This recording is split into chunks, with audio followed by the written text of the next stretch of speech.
Hello, and welcome to this brief video overview of how to deposit a student work into the Stanford Digital Repository.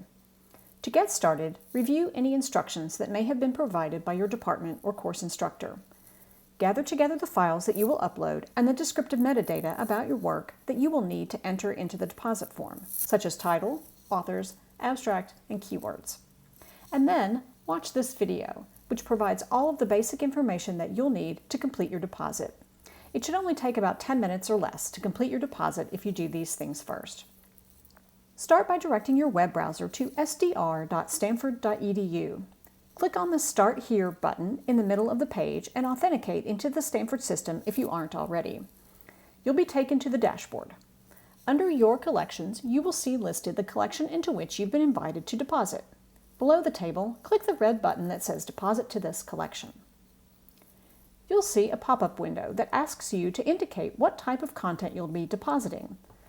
The blue circle with the letter I next to the header text is a tooltip containing helpful information about how to complete this step of the process. You'll see these throughout the deposit form. Here, you should choose the content type that best describes the overall or primary nature of the deposit. For theses and many other student works, select text or whatever term is most appropriate. You'll then see many other optional subtypes that you can select to help better describe your work. Choose whichever terms are appropriate for your deposit, then click the red Continue button at the bottom of the window. The application then proceeds to the deposit form where you can describe your work. This is what the blank form looks like. This is what a completed form looks like. You can select your files from a directory, or you can do what I have done, which was to drag and drop them into the outlined area at the top of the page. I've also added a label for my file. I've entered a title in the title field and an email address for interested readers who may want to contact me.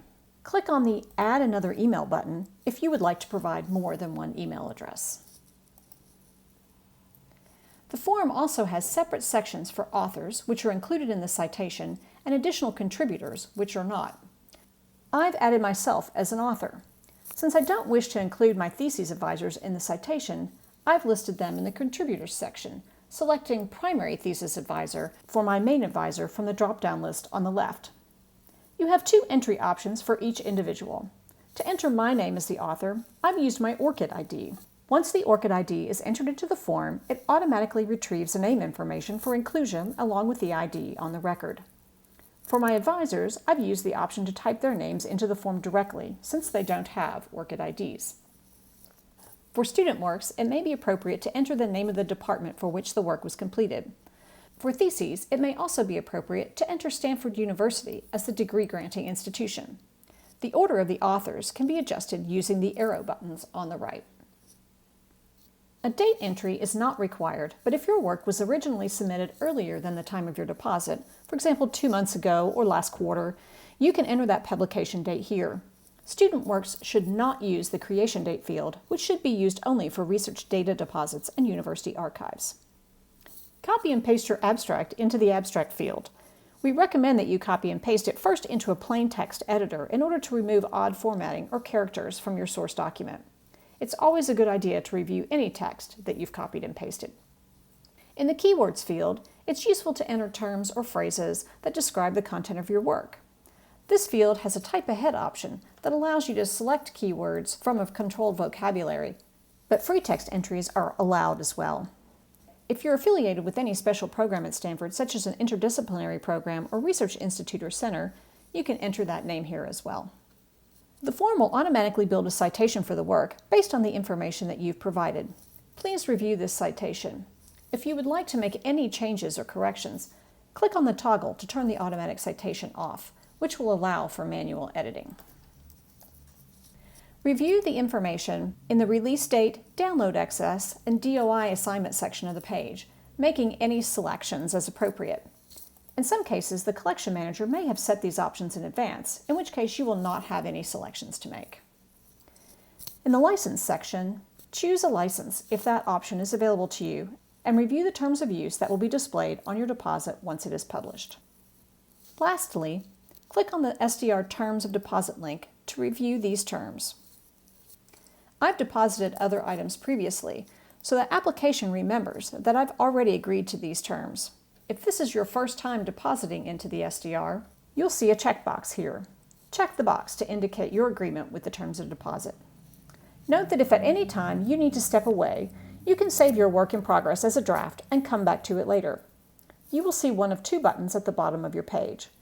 Many students will see Submit for Approval, in which case, when you click that button, we will send a notification to someone in your department to let them know you have submitted your work. They will review your work to make sure the information you've provided is accurate and complete before they complete the deposit process. Other students will see a Deposit button that allows them to deposit their work directly without review. In each case, once you've submitted your work, you'll see an informational page about the next steps of the process. Click on the title of your work in the breadcrumbs at the top of the page to see information about your work. While the deposit is in progress, you'll see a spinning icon and the words Deposit in Progress next to the work title. When the deposit is complete, the persistent URL or URL for your work will be displayed near the top of the page. If your work has been issued a DOI, you will see that link listed below the persistent link.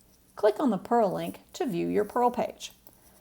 All of the information that I entered and the files that I uploaded are available at this page and accessible to other students, faculty, researchers, and others. I can confidently share this link with others, knowing that they will have ongoing access and that the files will always be available. Thank you for using the Stanford Digital Repository.